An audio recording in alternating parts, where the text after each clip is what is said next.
Welcome to the Policy Shop, weekly conversations with public policy experts where we'll dive into the most important issues affecting all of us here in Illinois. I'm Hillary Gowans. Let's get started. Tomorrow, Illinois State University is hosting the first Illinois gubernatorial debate between Governor J.B. Pritzker and Republican Darren Bailey. It's likely the candidates will get caught up in hot-button issues, but according to polling from Pew Research Center, most Americans care more about the economy than any other issue right now. Here to share with us what Illinois voters need to know about Illinois' economy is Bryce Hill, Director of Fiscal and Economic Research. Bryce, welcome. Hey, thanks for having me again. Oh, yeah, it's my favorite. So we were talking about the great disconnect between what people actually care about and what politicians want to talk about. So we kind of set the stage here with my intro about the fact that Americans are hyper focused on the economy.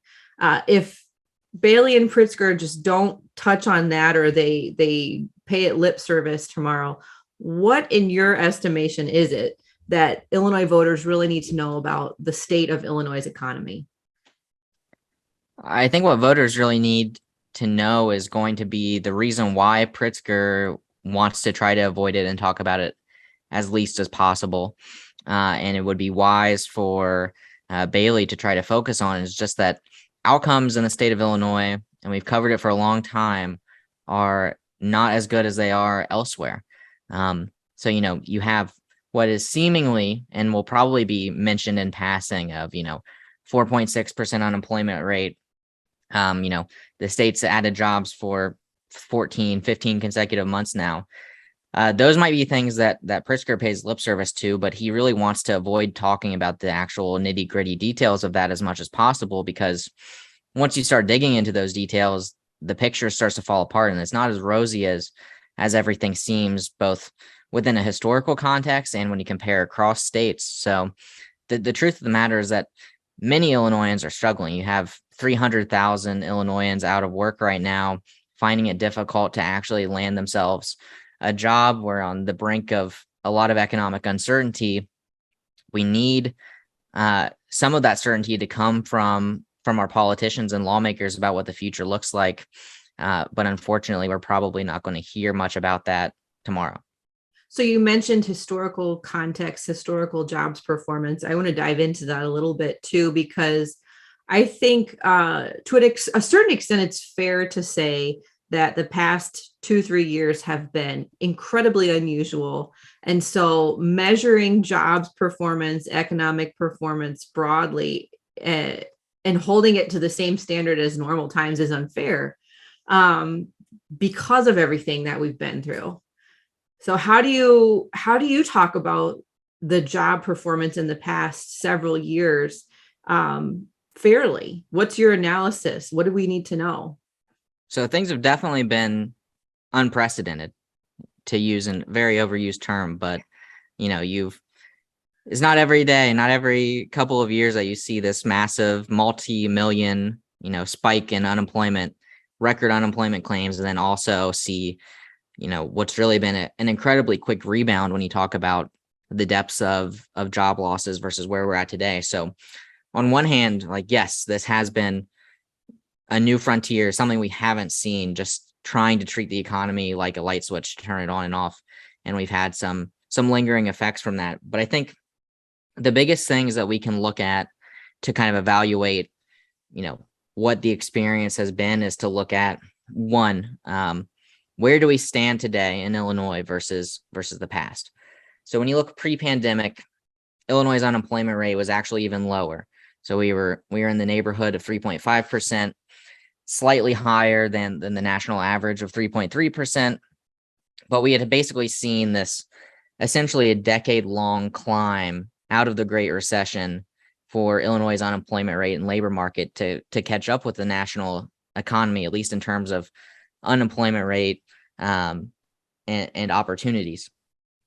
And then, we should also look at, we on the surface, we have that kind of context. There are some less than ideal outcomes in Illinois pre-pandemic. You see wider gaps between minority Illinoisans and white Illinoisans than you see in many other states. So we saw gaps in employment that were among the largest in the nation when it comes to prime working age.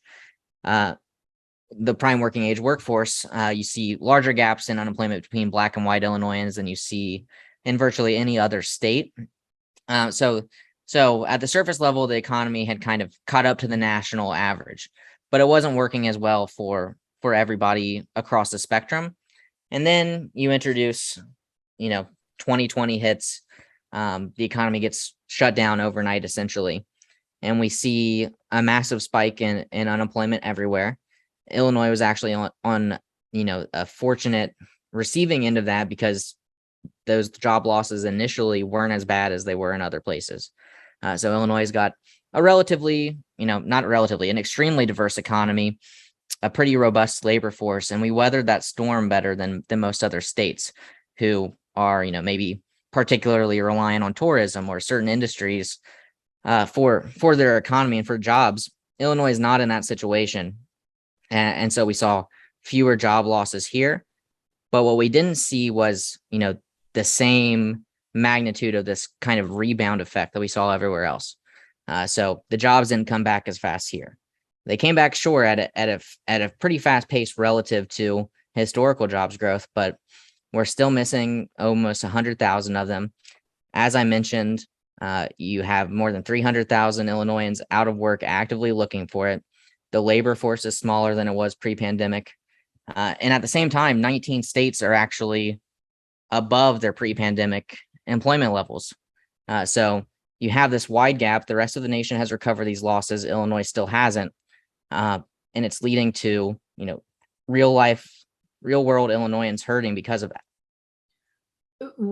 I want to switch gears a little bit too, because of course, if we need to get people back to work, then that means that we need to encourage opportunities to come here in the form of jobs. So switch gears mentally to what do business owners and operators and small business owners care about when they think about the economy? We're talking about broad metrics here to get a picture of what things are like in Illinois. But if you are just a normal person trying to operate a business, grow a business, hire more people, provide for your family, what are the things that you're most focused on here in Illinois that are hindering you potentially? Yeah. So for really any business owner anywhere, the things that you're going to consider are, what does my market look like? Who are my potential clients that I'm selling a good or service to? And what kind of employees do I have? What access to talent do I have to be able to attract and retain employees and, meet production and deliver the quality of services and goods that I'm hoping to. And then, of course, you also look at, how easy is it going to be to operate? What are, potential profit margins look like? And in Illinois, you have what is, especially in the Chicago area, but even in downstate Illinois, you have what would typically be considered a pretty good labor market. You have, like I said, a very diverse group of participants. You have a highly educated workforce in the Chicago area, and even centered in Springfield, Champaign. So you have this pool of talented workers, but when you look at the demand side, when you look at potential people to sell your goods and services to, there's fewer and fewer of them every single year. So we're losing over 100,000 Illinoisans every single year due to outmigration. It's the sole driver of population decline in Illinois. From that perspective, the base of your clientele base is just shrinking and makes it very hard to make a long-term commitment into the state. And then when you talk about the cost side of things and your potential profit margins, that really gets into the why of why that clientele base is shrinking and why it's actually harder to operate in Illinois, because high taxes are the number one reason people cite for wanting to leave the state. There's the second highest property taxes in the nation in Illinois. They continuously rise every single year. They're the largest cost for families. They're typically among the largest operating costs for businesses as well when you talk about fixed costs. So those things are really eating into the bottom lines of families and businesses alike. And it's why so many people are choosing to leave the state, despite, what would generally be considered some pretty favorable conditions initially. What do you expect J.B. Pritzker to say about his record on the economy? I think he'll tout, relatively low in historical terms unemployment rate of 4.5%. He won't touch on the 100,000 jobs that are still missing, or the 300,000 Illinoisans that are out of work still, or the fact that 4.5% is actually third highest in the nation when it comes to the unemployment rate. So he'll probably just tout on the unemployment rate being perceptively low, even though it's not actually. I would say he'll probably also point to business applications. He's done in the past. He's mentioned that Illinois leads the nation in business applications. He calls them startups, but it's really just the first step in actually having a startup. The missing context there is that Illinois has among the most business applications in the nation, but relatively few of them actually get to open their doors. We have pretty average outcomes when it comes to business creation because regulations and financial and burdens and other cumbersome items crop up along the way, preventing people from actually opening their doors. So those, that's also looking at things through very rose-colored glasses on his end that he'll probably tout. And then I think that unfortunately he'll probably try to mislead people when it comes to the population picture, and say that the Census Bureau got it wrong when it releases its population estimates, that there were actually more people in the state than previously thought, which is true, but people are actively leaving. The Census Bureau continues to say that. Unfortunately, that's not the narrative the governor's chosen to run with, which is, the reality of the situation, that yes, there are more people here than we thought, but they're also leaving in record numbers. When you watch a debate, what do you pay the most attention to?